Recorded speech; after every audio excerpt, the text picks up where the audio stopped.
Morning students. आज का हमारा टॉपिक है voltage stabilization by zener diode. ठीक है, जीनर डायोड द्वारा वोल्टता स्थायीकरण। हमारा जो प्रीवियस लेक्चर था उसके अंदर हम लोग जीनर डायोड के बारे में पढ़ रहे थे। ठीक है, जीनर डायोड को किसमें यूज किया जाता है? रिवर्स बायस के अंदर। यानी जो डायोड रिवर्स बायस के अंदर या ब्रेकडाउन रीजन में काम करने के लिए स्पेशली डिजाइन किए जाते हैं, इन्हें क्या कहते हैं? जीनर डायोड कहते हैं। ठीक है, जीनर डायोड का यूज वोल्टेज रेगुलेटर के रूप में भी किया जाता है, वोल्टता नियंत्रक के रूप में। ठीक है,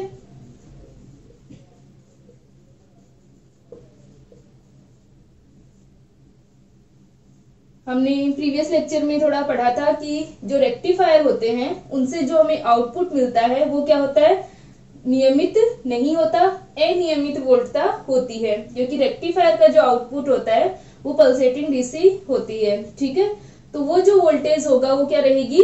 इरेगुलेटर रहेगी और अनियमित वोल्टता होगी। ठीक है, तो उस इरेगुलेट वोल्टेज को इस जेनर डायोड के द्वारा क्या किया जा सकता है? रेगुलेट किया जा सकता है, स्टेबलाइज किया जा सकता है। ठीक है, तो जो जेनर डायोड होता है वो जब ब्रेकडाउन रीजन में जाएगा, तो हमने ग्राफ देखा था।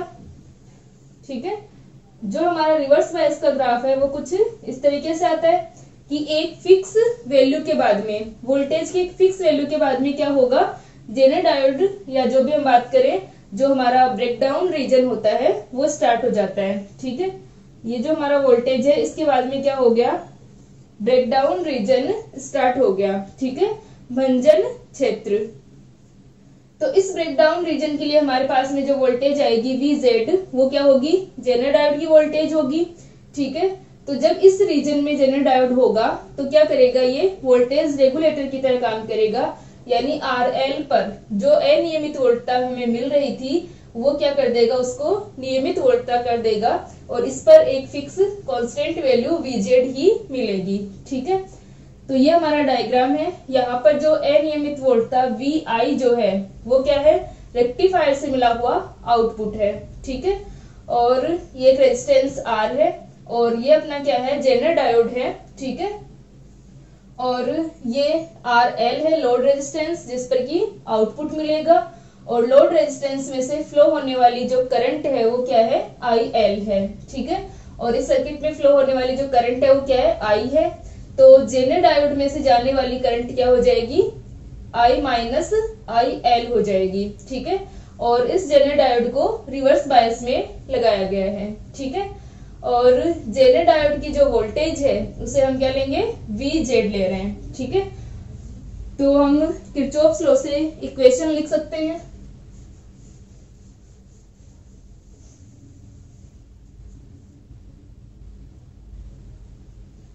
ठीक है, जेनर डायोड को RL के पैरेलल में लगाया हुआ है, तो जो जेनर डायोड की वोल्टेज होगी वही क्या रहेगी?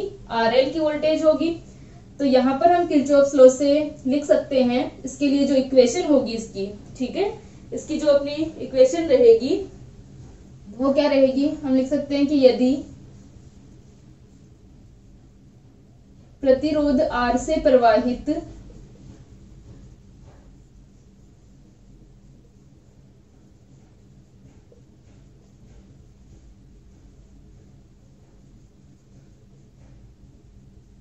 ठीक है, पहले इसके लिए या तो इस तरह से लिख लेना कि हमने यहाँ पर जेनर डायोड को यूज किया हुआ है वोल्टेज रेगुलेशन के लिए।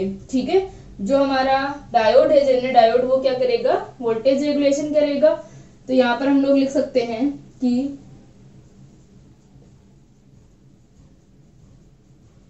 अनियमित वोल्टता VI को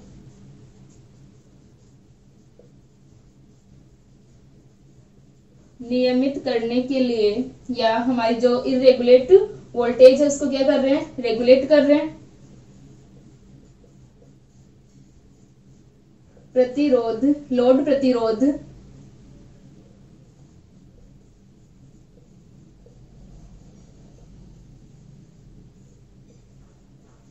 RL के समांतर क्रम में पैरेलल में।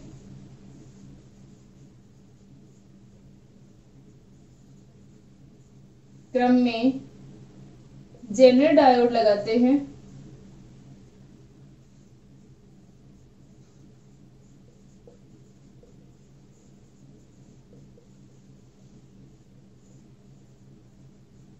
ठीक है, इसके समांतर क्रम में क्या लगा रहे हैं, जेनर डायोड लगा रहे हैं। ठीक है, और जो जेनर डायोड होता है वो किस में लगाया जाता है, रिवर्स बायस के अंदर।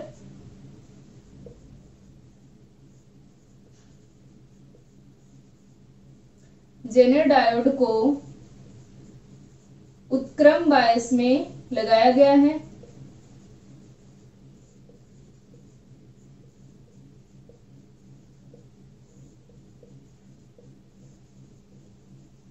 ठीक है, तो यहां से अपने पास में क्या हुआ कि इसको, जो हमारी इरेगुलेट वोल्टेज है, इसको रेगुलेट करने के लिए जेनर डायोड को लगाया है और इसको रिवर्स बायस में लगाया है। तो यहां से क्या हो जाएगा, यदि यहां लिख देंगे कि जेनर डायोड जो है वो वोल्टता नियंत्रक का काम करता है। जेनर डायोड वोल्टता नियंत्रक का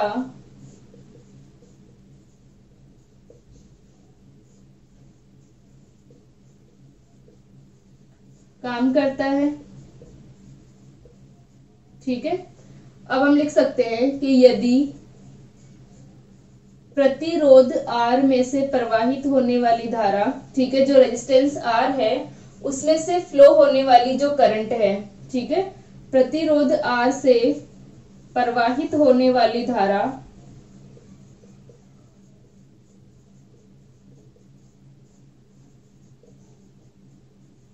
I है तथा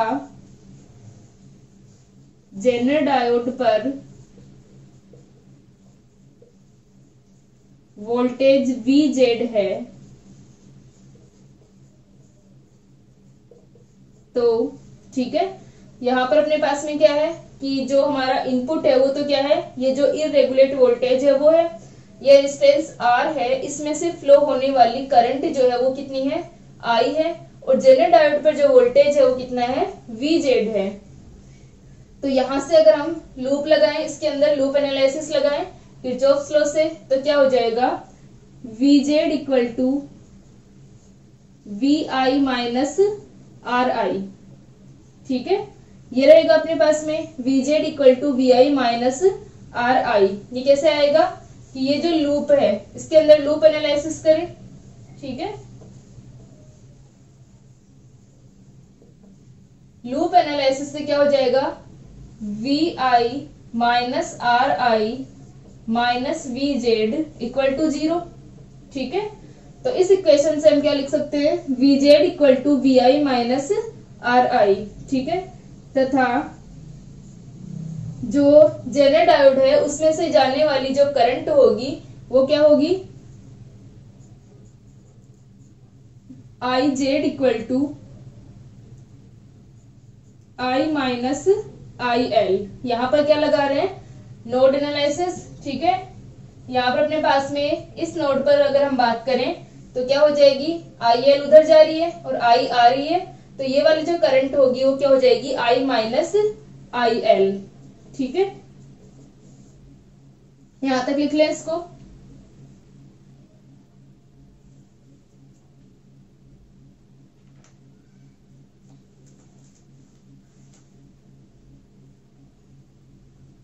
ठीक है, यहां तक हो गया। अब अपने पास में क्या है कि जो VZ equal to VI minus RI अपने पास आ गया और IZ equal to I minus IL। अब क्या होगा कि यदि VI में चेंज हो रहे हैं, ठीक है,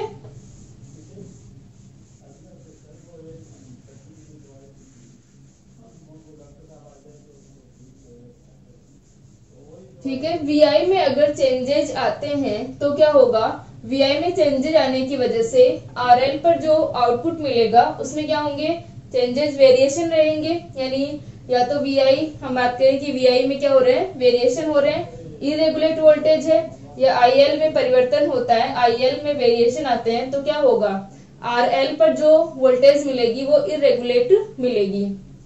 ठीक है, तो जो अब जब जेनर डायोड को इसके पैरेलल में लगा दिया है तो क्या हो जाएगा कि यदि इस वोल्टेज में परिवर्तन डेल्टा वी आई होता है, ठीक है, यदि इसमें परिवर्तन डेल्टा वी आई होगा तो क्या हो जाएगा, डायोड के अंदर जो करंट है, ठीक है, इस वी आई की वजह से इसमें चेंज आएगा, ठीक है, आई के अंदर चेंज आएगा डेल्टा आई,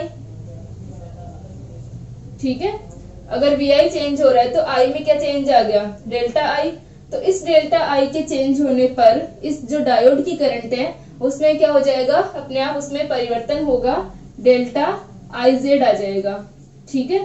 यानी अगर आई चेंज हो रही है तो ये आई जेड भी चेंज हो जाएगी और आई एल को क्या रहेगी, रखेगी, कांस्टेंट रखेगी, ठीक है। तो आई एल क्या रहेगी, नियत रहेगी, कांस्टेंट रहेगी, ठीक है। तो यहां से हम लोग लिख सकते हैं कि यदि डेल्टा या वी आई के मान में, यदि वी आई के मान में परिवर्तन डेल्टा वी आई होता है तो इससे धारा में परिवर्तन, ठीक है, वोल्टेज में वेरिएशन की वजह से क्या हो जाएगा, करंट में, धारा में परिवर्तन डेल्टा आई होता है तथा लोड पर धारा में परिवर्तन आता है।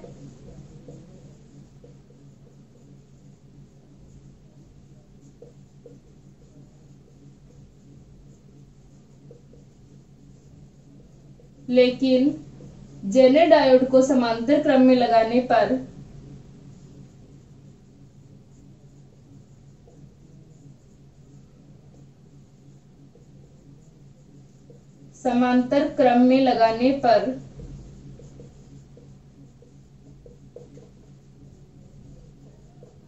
क्या हो जाएगा,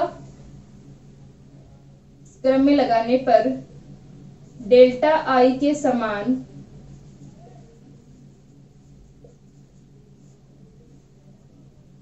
परिवर्तन डेल्टा आई जेड में भी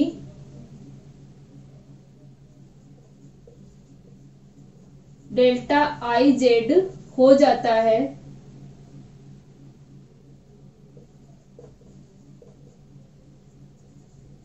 तथा आई एल का मान नियत रहता है,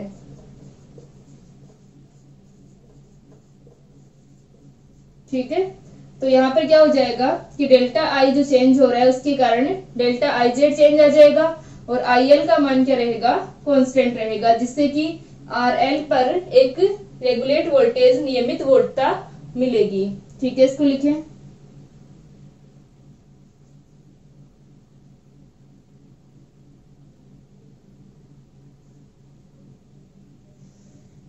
ठीक है।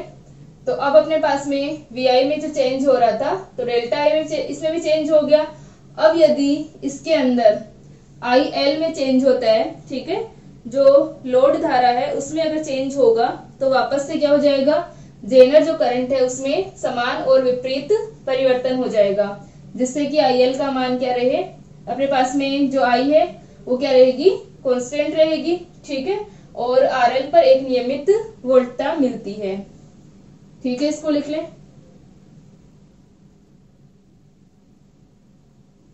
ठीक है।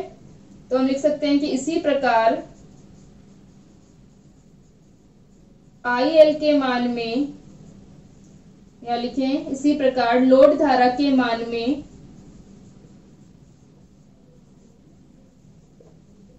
में डेल्टा आई डैश परिवर्तन होने पर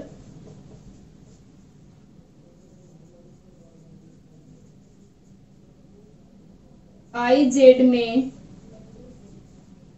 समान व विपरीत परिवर्तन डेल्टा आई डैश, ये क्या हो जाएगा, माइनस में हो जाएगा। तो जो टोटल करंट है वो क्या रहेगी, वो कितनी रहेगी, नियत या अचर रहेगी। डेल्टा आई डैश हो जाता है जिससे कुल धारा अचर रहती है।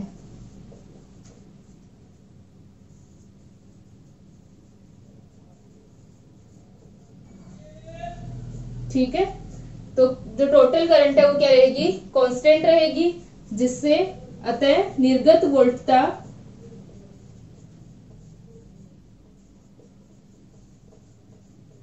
स्थिर रहती है। ठीक है, जैसे ही लोड करंट में वेरिएशन आएगा तो क्या हो जाएगा, आईजेड में भी इक्वल एंड अपोजिट वेरिएशन होगा, जिसकी वजह से जो टोटल करंट है वो क्या रहेगी, कांस्टेंट रहेगी। ठीक है, और जिसकी वजह से क्या हो जाएगा कि जो आउटपुट वोल्टेज होगी वो भी क्या रहेगी, कांस्टेंट रहेगी। ठीक है, तो इस तरह से जेनर डायोड जो है वो वोल्टेज स्टेबलाइजेशन का काम करता है। जेनर डायोड जब इसमें ब्रेकडाउन रीजन में एंटर कर जाएगा तो वहां पर जो उसकी वीजेड वोल्टता होगी वही क्या मिलेगी, आउटपुट पर मिलेगी। फिर चाहे वी आई में वेरिएशन कितना भी हो, वोल्टेज क्या रहेगी, फिक्स वैल्यू रहेगी उसकी, वीजेड के बराबर ही उसे आउटपुट में या हम कहें लोड के टर्मिनल्स पर इस वीजेड के बराबर वोल्टेज ही मिलेगी। ठीक है, अब जो जेनर डायोड होगा वो क्या करेगा कि जो करंट की रेंज होगी उस एक फिक्स रेंज के लिए ही काम करता है। ठीक है, इसको लिख लो एक बार।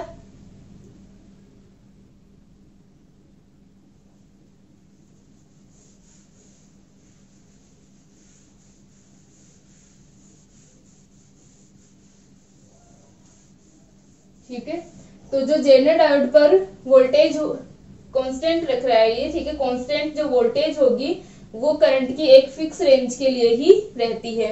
अगर उस रेंज से बाहर की करंट इसमें से फ्लो होती है तो ये वोल्टेज को रेगुलेट नहीं रख पाता, रेगुलेट नहीं कर पाता है। ठीक है, और इसमें से जो मैक्सिमम करंट फ्लो हो सकती है उसका 20% ही इसमें से फ्लो करते हैं। आईजेड का जो मान होता है वो क्या होगा, उस मैक्सिमम का 20% ही होगा। तो हम लिख सकते हैं कि आईजेड इक्वल टू होगा 0.2, 20% है। ठीक है, तो 0.2 आई मैक्सिमम यह आ जाएगा अपने पास में। तो इस प्रकार हम क्या निकाल सकते हैं, आर का मान निकाल सकते हैं। आर इक्वल टू क्या होगा, V I minus V Z divided by I, और आई क्या था, हमने एक इक्वेशन लिखी थी, I Z equal to I minus I L. तो आई क्या आ जाएगा, I Z plus I L. ठीक है, आई का मान ये आ गया, तो आर इक्वल टू हो गया, आर इक्वल टू क्या हो जाएगा, V I minus V Z divided by I. ठीक है, I L plus I Z की जगह क्या आ जाएगा, 0.2 आई मैक्सिमम। ठीक है, ये क्या रहेगा, आर का मान रहेगा, इस रेजिस्टेंस का मान। तो इस प्रकार क्या हो जाएगा कि जो जेनर डायोड है वो 0.2 आई मैक्सिमम करंट इसमें होगी और ये वोल्टेज रेगुलेशन का काम करेगा। ठीक है, ठीक है, इसको लिख लें एक बार।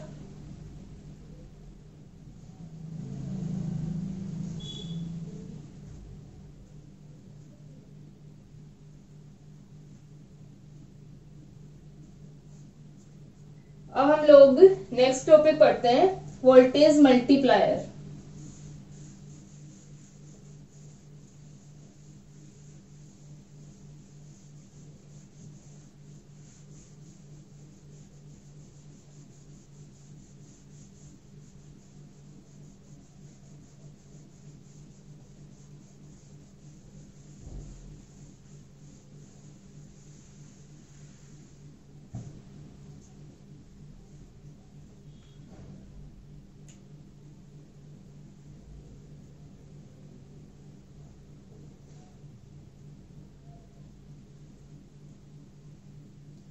ठीक है, तो हम लोग नेक्स्ट टॉपिक पढ़ रहे हैं, वोल्टेज मल्टीप्लायर, वोल्टेज गुणक या सहगुणक।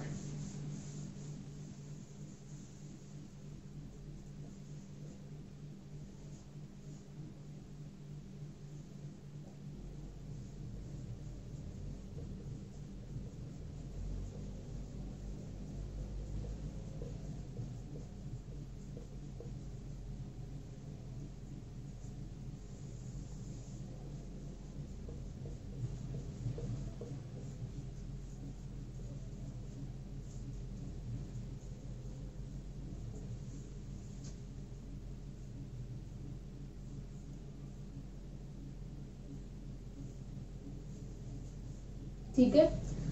वोल्टेज मल्टीप्लायर वोल्टता गुणक क्या होते हैं, यहाँ पर हम इनके नाम से देख सकते हैं कि वोल्टेज मल्टीप्लायर का मतलब है कि वो वोल्टेज को क्या कर रहे हैं, मल्टीप्लाई कर रहे हैं, उसको बढ़ा रहे हैं। ठीक है, हमारा इनपुट मान लो VI है, तो जो वोल्टेज मल्टीप्लायर होंगे वो क्या कर देंगे, इस VI को, ठीक है, VI इक्वल टू अपने पास में जो AC वोल्टेज है VI equal to VP sine omega t है अगर, ठीक है, तो इस VP को जो इसकी पीक वैल्यू है इसको वोल्टेज मल्टीप्लायर क्या कर देंगे, इसको बढ़ा देंगे 2VP 3VP 4VP, ठीक है। तो ये जो इसको बढ़ा रहे हैं इन्हें हम क्या कहेंगे, वोल्टेज मल्टीप्लायर कहेंगे। ये कितना हो गया, डबलर हो गया। ये क्या कर रहा है, इसको डबल टाइम कर रहा है जो हमारी इनपुट वोल्टेज थी। ठीक है, तो इसे हम वोल्टेज डबलर कहेंगे। ये क्या हो रहा है, ट्रिपलर है। इस प्रकार अपने पास में जो इस वोल्टेज को कितने टाइम्स मल्टीप्लाई करता है वही हम इनको कहेंगे। ये द्विगुणक हो गया, त्रिगुणक हो गया, चतुर्गुणक हो गया। ठीक है, तो ये सारे हमारे क्या कहलाते हैं, वोल्टेज मल्टीप्लायर्स कहलाते हैं। तो ये जो वोल्टेज मल्टीप्लायर्स होते हैं बहुत सारी चीजों में काम आते हैं। ठीक है, इनपुट जो होगा अगर कम है तो इन वोल्टेज मल्टीप्लायर की सहायता से उसको बढ़ाया जा सकता है। ठीक है, टेलीविजन के अंदर, ऑसिलोस्कोप के अंदर, इन सब में, ये कंप्यूटर डिस्प्लेस के अंदर, इन सब में क्या आता है, वोल्टेज मल्टीप्लायर काम आते हैं। ठीक है, तो हम सबसे पहले पढ़ रहे हैं वोल्टेज डबलर। पहला अपने पास में वोल्टेज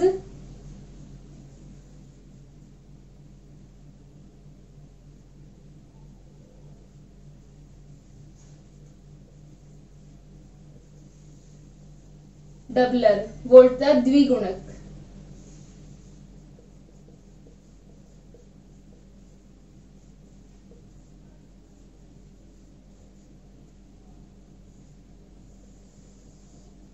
ठीक है, तो जो वोल्टता द्विगुणक होता है उसका डायग्राम इस प्रकार होता है।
ठीक है, ये हमारा क्या है, वोल्टेज डबलर है। इसके अंदर इनपुट क्या होगा, VI equal to VP sine omega t. ठीक है, एक डायोड D1 और D2 है। ठीक है, एक अपना डायोड जो होगा वो क्या हो जाएगा, एक अपने पास में डायोड D1 और D2 हो गए, एक अपना कैपेसिटर जो है वो C1 होगा और एक क्या होगा, C2 होगा। ठीक है, यहाँ पर दो कैपेसिटर है C1 और C2, और C2 पर जो आउटपुट होगा,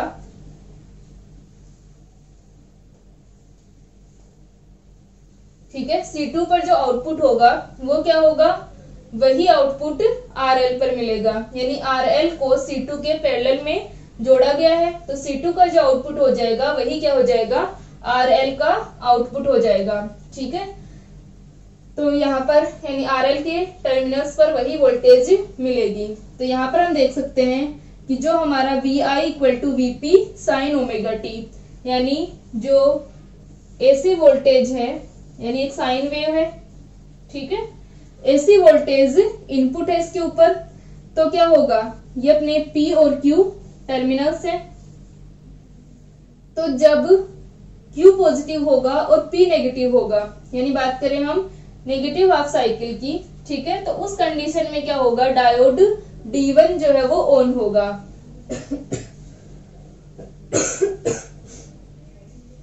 ठीक है। तो जब Q पर वोल्टेज नेगेटिव और P पर पॉजिटिव होगा तब डायोड D1 क्या होगा, ऑन होगा, और ये जो कैपेसिटर है वो क्या होगा, चार्ज होगा। ठीक है। तो जब डायोड D1 ऑन कंडीशन के अंदर है तब अपने पास में किस तरह से होगी करंट, इस तरह से होगी, और कैपेसिटर का ये टर्मिनल पॉजिटिव होगा और ये यानी ये वाली जो प्लेट होगी पॉजिटिव और ये नेगेटिव होगी। ठीक है। तो यहां से अपने पास में इक्वेशन क्या आ जाएगी, और इनपुट अपना क्या है, VI equal to VP sine omega t. ठीक है। तो ये इक्वेशन अपने पास में रहेगी माइनस का VI, ठीक है। डायोड को हम एज ए आइडियल डायोड ले रहे हैं, तो क्या हो जाएगा, फॉरवर्ड बायस के अंदर ये शॉर्ट होगा, तो फॉरवर्ड बायस के अंदर ये शॉर्ट होगा, तो यहां से अपने पास में इक्वेशन आ जाएगी माइनस का VI, ठीक है, और यहां से अपने पास में ये टर्मिनल क्या है, माइनस है और ये प्लस है। हमने क्या किया हुआ है, इस तरह से जब ये P नेगेटिव और Q पॉजिटिव होगा तब डायोड जो है वो ऑन कंडीशन में होगा। ठीक है। तो ये अपने पास में आ जाएगा VC1 इक्वल टू 0, तो VC1 इक्वल टू अपने पास में आ गया VI या VP। ठीक है। तो जब डायोड D1 ऑन कंडीशन के अंदर होगा तो क्या हो जाएगा, कैपेसिटर C1 जो है वो चार्ज होगा, और किस वैल्यू तक, VP जो वैल्यू है पीक वोल्टेज तक ये क्या हो जाएगा, चार्ज हो जाएगा। ठीक है। तो यहां से अपने पास में आ गया कि जब ये अपने पास में ऑन कंडीशन के अंदर है डायोड D1, तो कैपेसिटर जो C1 है इसके ऊपर वोल्टेज कितनी आ गई, VP आ गई।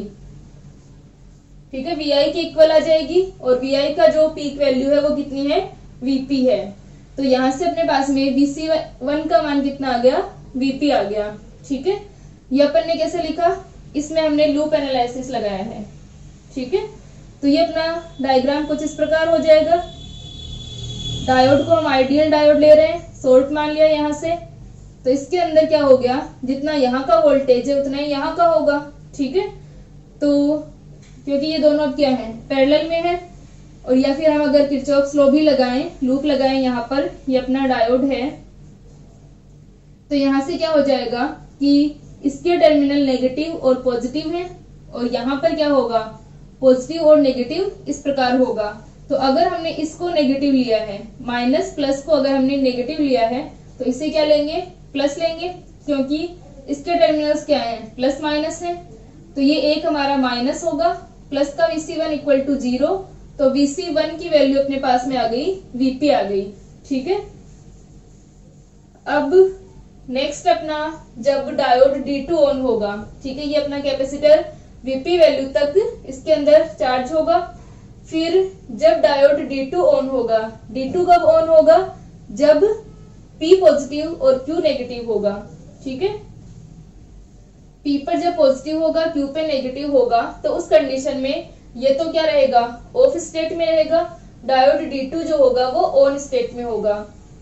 तो इस कंडीशन में अपने पास में वैल्यू क्या आ जाएगी, डायग्राम कुछ इस प्रकार हो जाएगा। ये अपना VP वोल्टेज तक चार्ज है, ये डायोड रहेगा, ये ऑन कंडीशन में है, ये कैपेसिटर है। ठीक है। कैपेसिटर की ये जो साइड हमने इस तरह से दिखाई हुई है, इसका मतलब ये नेगेटिव साइड है इसकी, और ये C1 है और ये C2 है। ठीक है। और ये अपना क्या है, RL है। तो इसके अंदर अगर हम लूप लगाएंगे तो क्या आ जाएगा, ये पॉजिटिव है, ये नेगेटिव है, ये नेगेटिव है, ये पॉजिटिव है। तो इसकी जो इक्वेशन होगी वो किस प्रकार से आएगी, VI, अब ये अपना माइनस प्लस और ये भी माइनस प्लस है। ठीक है। यहां से अगर हम स्टार्ट कर रहे हैं माइनस प्लस तो दोनों ऐड हो जाएंगे, VP। ठीक है। इसकी जो वैल्यू है उसको हम एक बार VC1 लिख लें, VI प्लस VC1, इसका ये टर्मिनल प्लस होगा, ये माइनस होगा, क्योंकि करंट इसमें से इस प्रकार एंटर होगी, तो ये वाली प्लेट जो है वो पॉजिटिव रहेगी और ये वाली प्लेट नेगेटिव रहेगी। ठीक है। तो यहां से अपने पास में आ जाएगा VI प्लस VC1 माइनस का VC2 इक्वल टू 0। ठीक है, तो VC2 इक्वल टू क्या आ गया, VI प्लस VC1। ठीक है, VI प्लस VC1 हमारा VC2 हुआ, तो VC2 का मान कितना हो गया, VI की मैक्सिमम वैल्यू क्या होगी, VP होगी, प्लस VC1 का मान भी क्या है, VP है, तो ये 2VP हो गया। ठीक है, तो जो डायोड होगा इसके ऊपर जो वोल्टेज अपीयर होगा वो कितना हो जाएगा, 2VP के बराबर। ठीक है, और अगर इस C2 पर अपने पास में 2VP के बराबर वोल्टेज है तो वही क्या होगा, RL पर होगा। ठीक है, यानी आउटपुट हमें क्या मिलेगा, 2VP मिलेगा। तो जो इनपुट था उसकी पीक वैल्यू VP थी, आउटपुट कितना मिला, 2VP मिला, यानी इसका एम्पलीट्यूड क्या होगा, डबल हो जाएगा। इसका डबल होगा तो ये क्या हो गया, वोल्टेज डबलर हो गया। अब जो कैपेसिटर है C2 ये कंप्लीट हमारा 2VP होगा, इसके लिए कुछ साइकिल्स लगेंगी इसकी। ठीक है, तब ये क्या हो जाएगा, कंप्लीट चार्ज होगा। ठीक है, और दूसरा इसके लिए जो टाइम कांस्टेंट होता है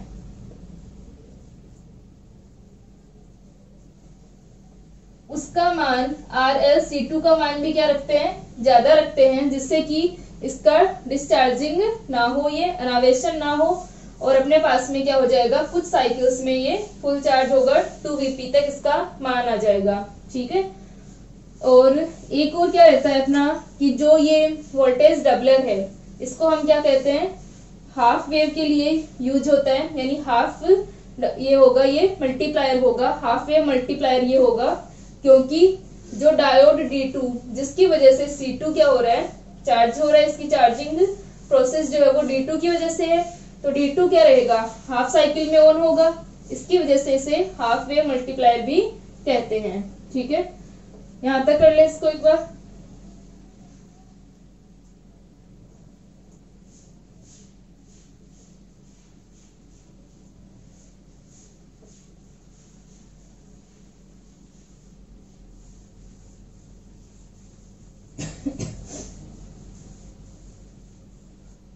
ठीक है, तो VC2 जो हो गया, यानी RL पर जो हमारा आउटपुट होगा, V आउटपुट, वो 2VP हो जाएगा। ठीक है, तो इसे वोल्टेज डबलर कहते हैं। और इसी प्रकार आगे जो हमारे C1 और डायोड, एक डायोड और एक कैपेसिटर मिलकर के क्या बना रहे हैं, ये जो वोल्टेज मल्टीप्लायर का जो सर्किट है उसको बना रहे हैं। तो इसमें जैसे जैसे डायोड और कैपेसिटर को यूज करते जाते हैं वहां पर अपने पास में क्या आते जाएंगे, वोल्टेज ट्रिपलर, क्वाड्रिपलर। ठीक है, ये सारे वैल्यूज आती जाएंगी। ठीक है, तो यहां से अपना V नोट इक्वल टू हो गया 2VP।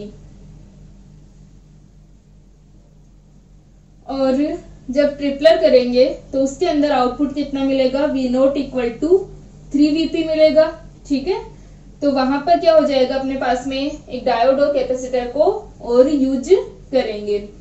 तो इस प्रकार ये क्या होते हैं, वोल्टेज मल्टीप्लायर होते हैं। नेक्स्ट लेक्चर के अंदर हम ये त्रिगुणक, चतुर्गुणक इन सबको पढ़ेंगे।